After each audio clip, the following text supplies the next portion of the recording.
시간 사도신경으로 신앙 고백하심으로 2025년 12월 4일 주현절 첫 번째 주일의 목요일 새벽 기도를 하나님께 올려드리겠습니다. 나는 전능하신 아버지 하나님 천지의 창조주를 믿습니다. 나는 그의 유일하신 아들 우리 주 예수 그리스도를 믿습니다. 그는 성령으로 잉태되어 동정녀 마리아에게서 나시고 본디오 빌라도에게 고난을 받아 십자가에 못 박혀 죽으시고 장사된 지 사흘 만에 죽은 자 가운데서 다시 살아나셨으며 하늘에 오르시어 전능하신 아버지 하나님 우편에 앉아 계시다가 거기로부터 살아있는 자와 죽은 자를 심판하러 오십니다. 나는 성령을 믿으며 거룩한 공교회와 성도의 교제와 죄를 용서받는 것과 몸의 부활과 영생을 믿습니다. 아멘. 찬송가 381장 나 캄캄한 밤 제 기례를 찬양하겠습니다.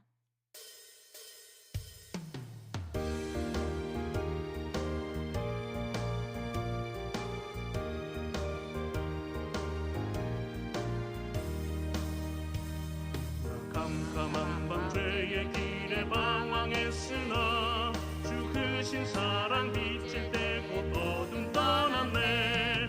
사랑의 빛 오늘 내 맘에 사랑의 빛 항상 있도다. 내가 예수 믿고 죄진 벗은 후 마음속에 항상 그 빛이 있도다. 하늘 덮고 풍랑이 일어나 온 세상 캄캄하여도 내 맘에 빛 있네. 사랑의 빛 오늘 내 맘에 사랑의 빛 항상 있도다. 내가 예수 믿고 죄진 벗은 후 마음속에 항상 그 빛이 있도다. 나비 가운데 행할 때에 주 함께하니 이 모든 세상 흠지거나 전진하리라. 사랑의 빛 오늘 내 맘에 사랑의 빛 항상 있도다. 내가 예수 믿고 죄진 벗은 후 마음속에 항상 그 빛이 있도다. 나 넓게 퍼진 저 들판을 지나갈 때에 저 영광스러운 그 열매는 추수하겠네. 사랑의 빛 오늘 내 맘에 사랑의 빛 항상 있도다. 내가 예수 믿고 죄진 벗은 후 마음속에 항상 그 빛이 있도다.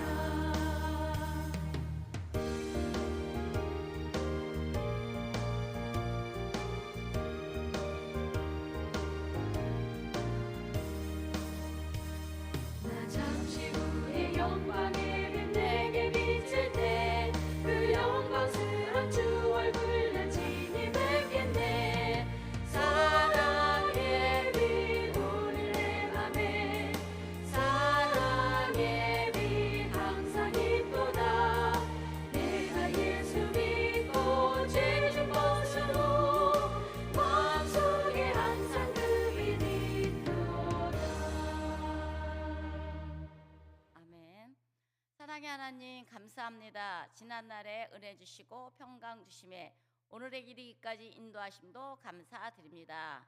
그러나 한 해의 마지막을 잘 마무리하고 새해를 준비하는 마음에서도 날씨가 시시때때로 변함같이 우리의 마음도 하나님의 불변하심을 외면하고 계절의 변화처럼 요동하였음을 고백합니다. 우리를 불쌍히 여기시고 주의 보혈로 덮어 주옵소서. 이 나라 이 민족을 통하여 열방의 곡간과 선교의 못판지가 되게 하옵소서. 그러기 위해서는 이 나라 이 민족의 교회를 불꽃 같은 눈동자로 시키시고 주의를 향한 선한 영향으로 사랑을 실천하여 그들도 다 주의 품으로 돌아와서 하나님 나라의 믿음의 상속자들이 되게 하옵소서. 지역교회로서 우리 교회가 세상의 빛과 소금 되어 그리스도의 향기를 물씬 풍기게 하시고 또한 믿음의 각 가정들이 예수 그리스도를 믿어 온 가족이 구원받는 일이 가득하기를 원합니다. 꿈틀 다음 세대를 향한 하나님의 사랑이 우리 자녀들에게 믿음으로 잘 세워갈 수 있도록 먼저 본을 보이는 교회가 되게 하옵소서. 그리하여 그들이 통해 민족 위에 뛰어난 이름으로 하나님의 영광만 드러내게 하옵소서. 지금도 여전히 눈물 지으며 한숨 짓고 고통하는 자들의 신음소리를 외면치 마시고 이 어둠의 터널을 뚫고 나갈 수 있는 힘과 용기와 능력을 주옵소서. 26년도에도 더더욱 믿음으로 도약하여 어떤 상황과 여건에도 세상과 타협하지 않는 모든 성도들 되게 하옵소서.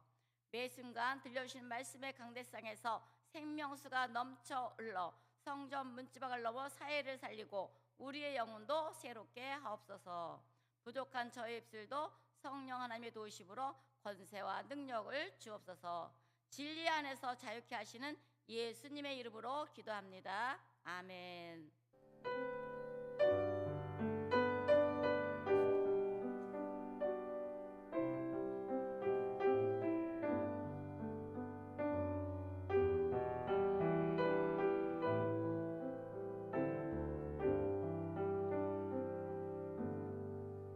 오늘 주시는 말씀은 누가복음 8장 41절에서 56절입니다.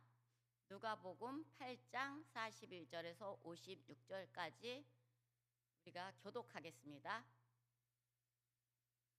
누가복음 8장 41절에서 56절입니다. 제가 먼저 읽겠습니다. 이에 해당장인 야이로라 하는 사람이 와서 예수의 발 아래 엎드려 자기 집에 오시기를 간구하니 12살 된 외딸이 있어 죽어감 이러라. 예수께서 가실 때에 무리가 밀려들더라. 이에 12해를 혈증으로 앓는 중에 아무에게도 고침을 받지 못한 여자가 뒤로 와서 그의 옷가에 손을 대니 혈루증이 즉시 그쳤더라. 예수께서 이르시되 내게 손을 댄 자가 누구냐 하시니 다 아니라 할 때에 베드로가 이르되 주여 무리가 밀려들어 미나이다. 예수께서 이르시되 내게 손을 댄 자가 있도다. 이는 내게서 능력이 나간 줄 알미로다 하시니 여자가 스스로 숨기지 못할 줄 알고 떨며 나와 엎드려 그 손댄 이유와 곧 나은 것을 모든 사람 앞에서 말하니 예수께서 이르시되 따라 내 믿음이 너를 구원하였으니 평안히 가라 하시더라. 아직 말씀하실 때에 해당 장의 집에서 사람이 와서 말하되 당신의 딸이 죽었나이다. 선생님을 더 괴롭게 하지 마소서 하거늘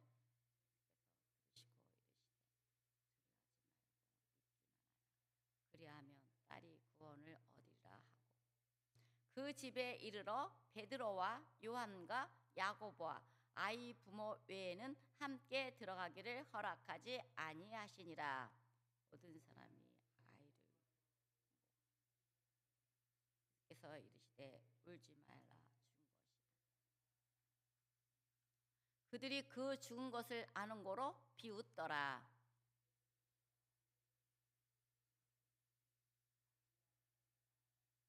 그 영이 돌아와 아이가 곧 일어나거늘 예수께서 먹을 것을 주라 명하시니 그 부모가 놀라는지라.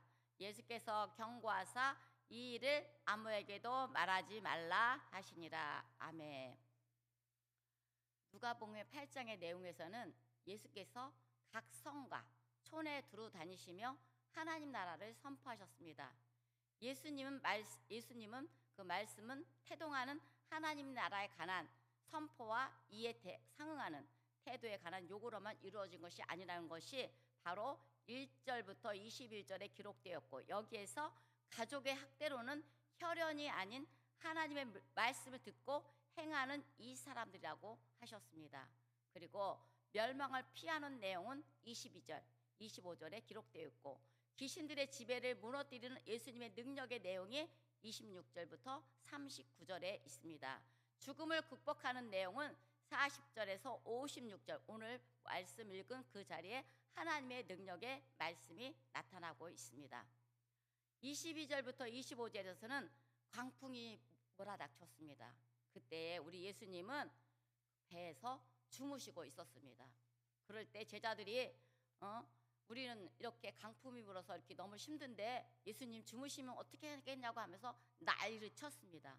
그때에 예수님께서 바람을 잔잔케 함에 대해서 바로 평행 복문이 마가복음 4장 37절과 39절을 제가 봉독해 올려드리겠습니다. 큰 강풍이 일어나며 물결이 배에 부딪혀 들어와 배에 가득하게 되었더라. 예수께서 깨어 바람을 꾸짖으심에 바다더라 이르시되 잠잠하라 고요하라 하시니 바람이 그치고 아주 잔잔하여지더라. 아멘. 이렇게 누가는 8장 23절에서 오늘 23절에서 광풍이 호수를 내리치매라고 표현하고 있습니다. 이것은 일종의 회오리 바람이 호수 위로 내리쳤다는 것입니다. 이는 깊은 골짜기 안에 놓여있는 게네사렛 호수로 몰아쳐 파도를 일으키는 강풍을 말합니다. 그래서 이 말씀에서 오늘은 그 예수님은 그렇게 능력이 많으신 예수님은 병자들도 고치고 군대 들린 귀신도 고치시고 이렇게 파도도 강풍도 잔잔케 하셨지만 오늘 중점적으로 다룰 치유의 내용이 바로 해당장의 아이로 딸과 바로 혈류병자 12에 대한 혈류병자에 대해서 오늘은 말씀을 논하고자 합니다. 마가복음 5장 41절과 42절에서도 해당장의 딸 야이로라 하는 자가 자기 집에 외딸이 이렇게 큰 병이 죽게 되었습니다. 그때에 예수님께서는 소녀야 일어나라 달리다끔 하실 때 그렇게 일어나는 역사가 있었습니다. 그 당시에 모두 다 놀라고 죽은 것 같은 그 자를 살렸던 것입니다. 그 당시에 12살이면 그러니까 고대 근동사에서는 12살이면 결혼할 수 있는 정년기입니다. 제가 우리 엄마도 보니까 19살에 시집 오셨더라고요. 근데 그때는 그 근동사에서는 그때가 정년기 12살이 결혼 정년기입니다. 여러분 12살 때는 한참 막 뛰고 막 진짜 학교 다니고 이럴 때였는데 그때가 그 당시에는 그랬다고 합니다. 그런데 그 외딸이 죽어가므로 예수님의 발 아래 엎드려 자기 집에 오기를 간청했습니다. 그런데 그 사이에 샌드위치로 12회를 혈육증으로 앓던 여자의 병이 고침받은 사건이 기록되고 있습니다. 그녀를 고치고 가던 중에 야이로의 딸도 죽었다고 소식이 왔지만 죽은 것이 아니라 잔다고 하므로 소녀야 일어나라 달리다끔 했더니 일어나서 치유받은 사건이 이렇게 그 사이에 끼어 있던 것입니다. 저자 누가가 이렇게 10이라는 숫자를 2번이나 거듭해서 언급한 것은 바로 12에 된 해당장 야이로의 딸 그리고 12에 된 혈류병 여인을 이렇게 그 사이에 이렇게 껴놓은 것은 바로 누가의 의도입니다. 각자 저자들마다 자기가 의도하는 목적을 기록하고 있습니다. 즉 사람에게는 12살 된 한 인생은 이제 바로 시작세울 법한 그곳에서 이제 죽어야 합니다. 종말을 고해했습니다. 한 인생은 그렇게 오랜 기간 동안 12회라는 것은 정말 하루도 힘든데 한 달도 힘든데 12회라는 오랜 기간 동안 병으로 앓고 있으니 얼마나 고통받았겠습니까? 그 사람만 아니라 가족들도 분명히 그런 고통에서 헤어날 수가 없었던 것입니다. 새로운 인생을 시작할 나이에 이렇게 그 인생에 어려운 공경이 닥쳤던 것입니다. 우리 역시 뭔가 한번 시작해 보려고 할 때 공경이 찾아오면 얼마나 정말 황당하겠습니까? 나는 아직도 할 일이 많고 정말 우리 자녀들도 키워야 되고 우리 자녀도 결혼시켜야 되고 또 손자도 봐야 되고 이런 일들이 얼마나 많은데 그런 허무해서 도저히 무너질 수밖에 없는 인생이 되었던 것입니다. 그리고 여인이 만진 옷과 옷술 그 접촉을 통한 치유에 대해서는 누가복음 6장 19절에 우리가 예수를 만지려고 심쓰니 이는 능력이 예수께로 나서 모든 사람을 낫게 하신 사건입니다. 여기서 예수님은 하나님의 능력을 행사하는 분이십니다. 예수의 생명은 하나님의 생명의 능력에 바탕을 두고 있습니다. 하나님의 능력은 너무나 강력해서 예수에게 다가온 모든 사람에게 저절로 그러니까 전기가 우리가 코드를 끼지면 이렇게 전달되는 것처럼 예수의 옷장만 닿아도 그 전달이 돼서 고침받는 사건이었던 것입니다. 그리고 48절에서 예수께서 이르시되 딸아 내 믿음이 너를 구원하였으니 평안히 가라 이렇게 말씀하셨습니다. 혈류병이 옷자락만 만졌는데 치유되었던 사건이었습니다. 예수님의 옷자락을 만진 혈류병 여인은 12년의 세월을 지나며 죽을 날만 기다렸을 것입니다. 그녀는 다시 시작할 수 있는 결혼 정년기에 오랜 병을 알아 가진 방법을 많은 돈을 소비하고 가족들도 애쓰고 애썼지만 소용이 없었습니다. 그러니 얼마나 힘들었겠습니까? 그에게는 이제 자기의 인생에 다시 시작할, 다시 한번 뛰어볼 그 시간에 희망이 끊긴 것입니다. 주일날 저녁에 자고 있는데 톡이 왔어요. 근데 그 전에 한 친구가, 저희 동창 친구가 간암으로 세상을 떠났어요. 그런데 그래서 이렇게 보니까 거기에 이렇게 톡에 자꾸 올라와 있어. 그래서 보니까 상가 뭐 조의를 표합니다. 뭐 상가 명복을 빕니다. 그래서 한참 지났는데 왜 이거가 자꾸 올라오나 보니까 아침에 다시 주일날 새벽에 열어보니까 저희 친구 아내가 세상을 떠났다는 그 비보가 떴더라고요. 동두천에서 큰 사업을 하는 친구였습니다. 그 아내는 어린이 유치원을 250명, 300명을 키워내는 그런 원장이셨거든요. 그러니까 그 집은 돈 이런 거 걱정하지 않는 그런 집안이었어요. 저에게 제가 이제 목사가 됐다고 하니까 우리 거기다가 땅에다가 교회 하나 짓고 싶다고, 그래서 빨리 져라. 그러면서 그러니까 자기는 감장탕 교회를 가고 있는데 이게 사업이 바쁘다 보니까 아마도 교회를 가지 못하는 상태였던 것입니다.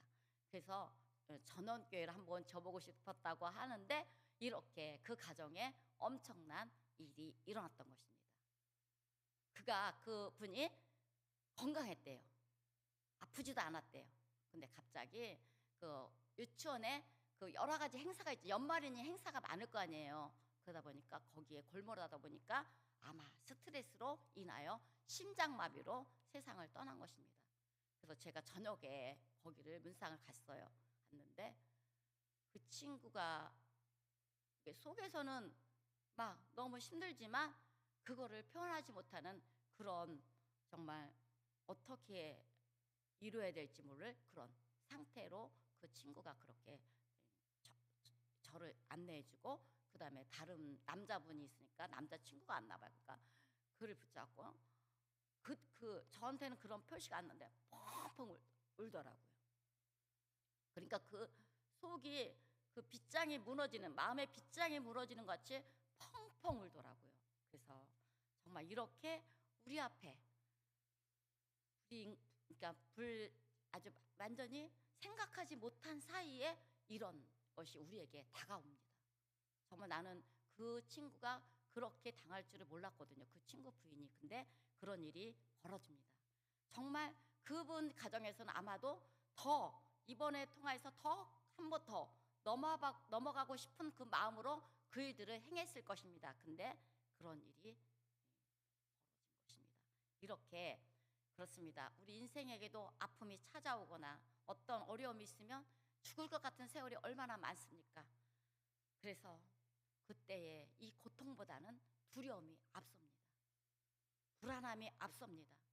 그래서 이럴 때 정말 나는 이 병에서 도저히 나올 수 없을 거야, 도저히 견딜 수 없기 때문에 정말 헤어날 수가 없을 거야 라고 그 마음이 얼마나 무너지겠습니까? 그러나 본문 43절에 나오는 여인은 12년 동안 혈류증으로 고통을 받았지만 그 육체적인 고통을 넘어서 율법적으로 내기 율법에 그렇게 피 흘리는 여자는 근접할 수가 없고 예배의 자리에 나올 수가 없고 사람들한테 따돌림을 당하는 그 시대였습니다. 우리가 코로나19 팬데믹을 통해서 3년이라는 세월을 얼마나 힘들었습니까? 결혼도 마음대로 못하고 장례식도 마음대로 못하고 이런 상황이 우리에도 있었지 않습니까? 그게 3년이었는데 이 여인은 12년 동안 그 고통에서 얼마나 힘들었겠습니까? 그러나 그 고통에서 벗어날 수 없는 그 여인이 희망을 가지고 아마 소문을 듣고 또 예수님이 그런 일을 하셨대. 아마 그 8장에서 나오면 귀신들도 내어 쫓아시고 또 병자들도 고쳐주시고 또 비유를 통해서 천국에 대해서 이런 말들을 아마 소문에 의해서 들었을 것입니다. 아, 나도 지금은 아무것도 할 수 없어. 12해 동안 내가 피가 다 쏟으면 이게 나는 피가 다 쏟게 되면 죽게 되잖아요. 생명이 근원이 피라고 했잖아요. 그런데 나는 이제 고칠 수 없지만 그분을 만나면 나는 살 수 있을 거야 라는 마음으로 그 무리 사람들이 막 예수님 온다는 소식에 사람들이 무리가 갔지만 그 속에 자기도 끼어들어서 예수님을 옷자락을 만졌던 것입니다.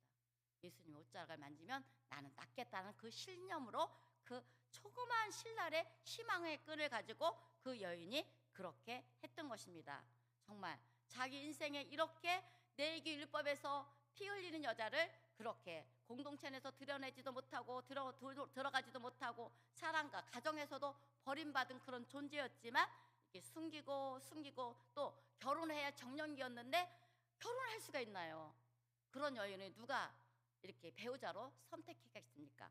그런데 그렇게 그런 마음이 그런 어려운 상태가 있었는데 그는 예수님에게 하나님을 향한 마음으로 방향을 바꿨던 것입니다.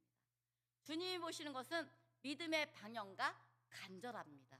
우리 역시 힘들고 어려울 때 그냥 세상의 다른 방법을 그냥 끼웃끼웃하는 것이 아니라 오직 나를 여전히 사랑하시고 나를 위해서 십자가에 죽기까지 예수님이 이 땅에 오셔서 나를 체휼하신 그 예수님을 바라보며 산다면 우리의 희망의 끈이 이 땅에서는 비록 해결되지 않더라도 영원한 천국이 있기 때문에 반드시 우리에게 보상이 있음을 믿으시기를 바랍니다. 그래서 그 여인은 예수님이 군중 속에서 옷자락을 만진 거 예수님이 아셨어요. 누가 내 옷에 손을 대었느냐? 그랬더니 제자들이 하는 말은 예수님 이렇게 여기 사람들이 이렇게 몰려들어서 막 이리 치고 저리 치는데 누가 이렇게 만진 거지 예수 그렇게 말씀하시냐고 하면서 오히려 제자들은 그렇게 말했습니다. 그러나 내 믿음이 이렇게 누가 나를 만졌을 때 내 능력이 나갔다고 말하고 있습니다. 그래서 예수님이 딸한테 그 여인한테 너의 아픔을 내가 다 안다. 내 믿음이 너를 구원하였다면서 그 순간 그 여인은 얼마나 기뻤겠습니까?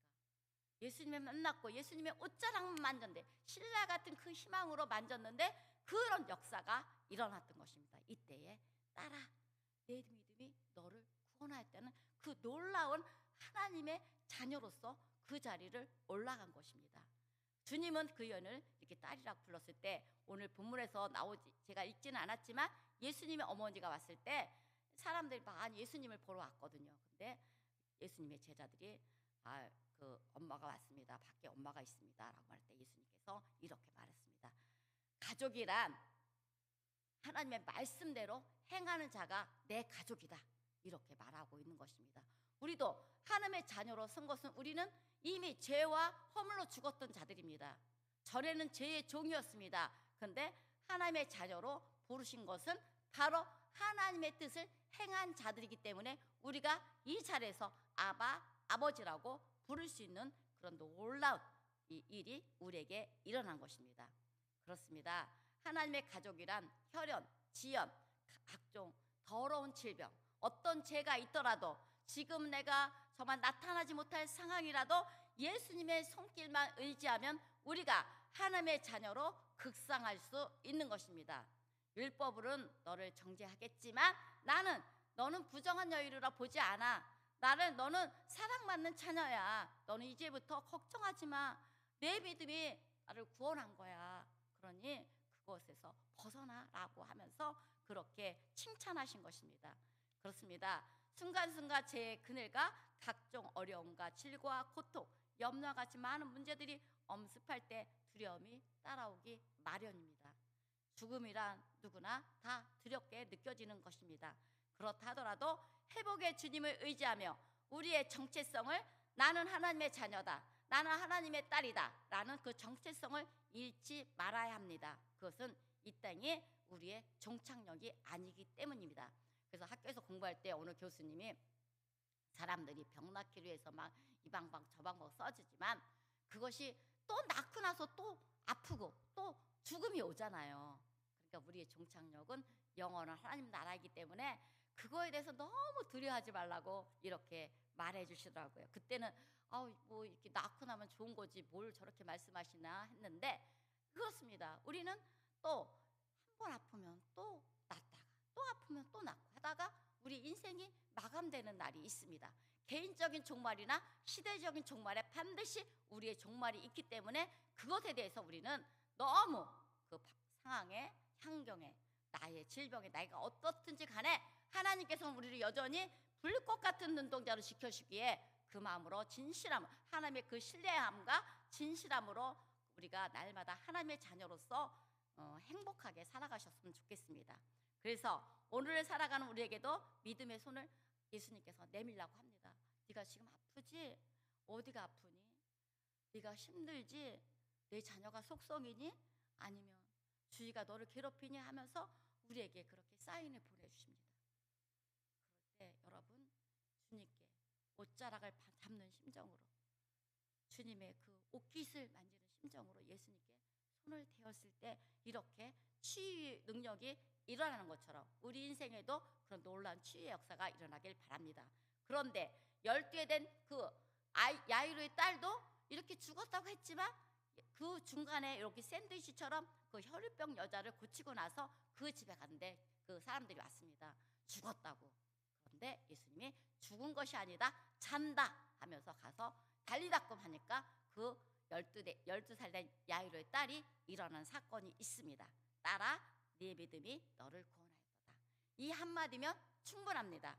오늘도 각자 우리의 믿음이 작아도 온전하진 못해도 혈류병 여인처럼 또한 야이로의 딸처럼 죽음과 같은 그런 세월을 보낸다 할지라도 그 방향, 오직 예수님께 향하는 그 방향만 있고 오직 예수님만 의지하고 나간다면 이런 깊은 어둠과 절망의 수렁 속에서도 그 끝에서 예수님의 옷자락을 붙잡게 되시고 그 다음에 우리의 질병과 상처가 고침을 받고 마음에 평안을 주시는 예수님만 붙들게 되시기를 주님의 이름으로 축복합니다. 아멘. 찬송가 428장 내 영혼의 햇빛빛이 찬양하고 축도하고 마치겠습니다.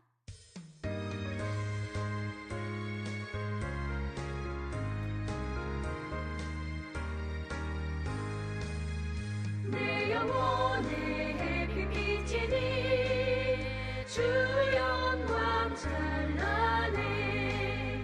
이 세상 어떤 빛보다 이 빛 더 빛나네. 주의 영광 빛난 광채 내게 비춰주시옵소서.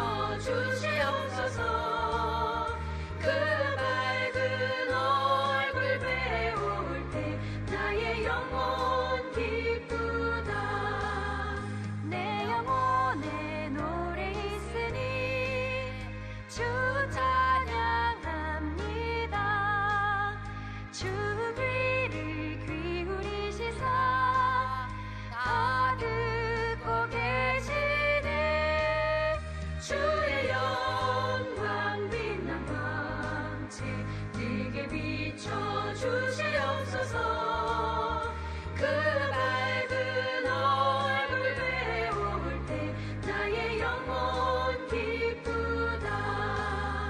내 영혼의 봄날 되어서 주 함께 하실 때 그 평화 내게 깃들고 주 은혜 꽃비네. 주의 영광 빛난 광채 내게 비춰주시옵소서. 그 밝은 얼굴 배울 때 나의 영혼 기쁘다.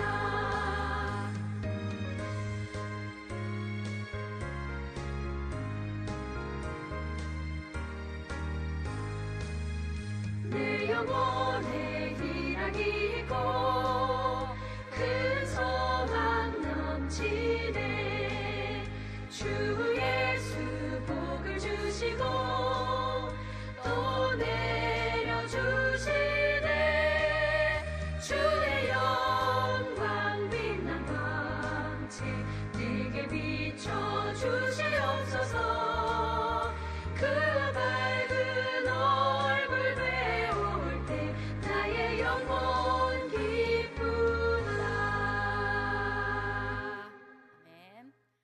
지금은 우리 구주 예수 그리스도의 은혜와 무한하신 하나님 아버지의 사랑하심과 성령님의 내주 교통 충만하심이 이 새벽에 하나님의 말씀을 통하여 믿음이 너를 구원하였다는 그 말씀이 각자 자신에게 이 믿음을 온전히 받아들이고자 하는 한 분 한 분의 머리 위에와 특별히 온 가족의 건강과 믿음 안에서 형통하기를 소망하는 김민영 집사님의 기도 제목 위에 이제로부터 영원토록 함께 하시기를 간절히 축원하옵나이다. 아멘.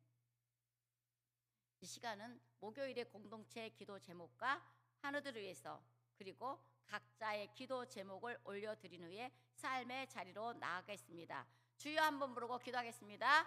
주여, 사랑의 하나님 감사합니다. 우리가 이 땅을 살아갈 때는 도저히 견딜 수 없고 도저히 헤어날 수 있는 많은 문제들이 우리를 압박합니다. 그렇지만 오늘 아버지 하나님 그 여인이 또 그 아이가 이렇게 예수님의 옷자락을 만진 심정으로 예수님 앞에 나아서 예수님의 손을 붙잡았을 때 나음을 입고 평안을 얻은 것처럼 우리 인생 가운데도 그런 놀라운 역사가 나타나게 하여 주시길 원합니다. 죽을 것 같은 많은 아버지의 피난처가 되신 예수님을 붙들게 하여 주시길 원합니다. 내가 그리스도 함께 십자가에 못 박혀 내가 육체 가운데 사는 것은 나를 위해 십자가에 돌아가신 하나님의 아들을 믿는 믿음 안에서 결단코 아버지 어떤 것도 타협하지 않는 인생으로 살게 하여 주시길 원합니다. 특별히 목요일은 온 가족의 구원의 판전에 세워지기를 원합니다. 주여, 내 주 예수를 믿으라. 그리하면 너와 내 집이 구원을 받을 약속하신 그 말씀대로 우리가 아버지 하나님 우리의 공동체 안에 수많은 영혼들이 아버지 가족들이 아버지 온 가족이 구원받기 소망하는 그 기도가 온전히 응답되어서 가정이 정말 이 땅에 살아갈 때 하나님의 영광만 드러날 수 있는 귀한 가정, 복된 가정 되게 하시며 세상을 뒤흔들라는 그런 능력의 귀한 찬양을 통해서 하나님의 나라가 날마다 아버지 번창할 수 있도록 주의 역사에 오시길 원합니다. 하나님 감사합니다. 우리가 여전히 아버지 하나님 어둠 가운데서 터널 가운데서 질병의 아버지 하나님 그런 아버지 귀한 아버지 하나님 그 어려운 삶을 살고 있는 귀한 영혼들을 주님께서 불쌍히 여기시길 원하며 깊은 수렁에서 또 웅덩이에서 헤어날 수 있는 그 아픔을 아시는 하나님께서 주의 손을 의지할 때 그들이 속히 아버지의 그 모든 질병에서 자유케 되는 역사가 나타나게 하여 주시옵소서. 감사드립니다.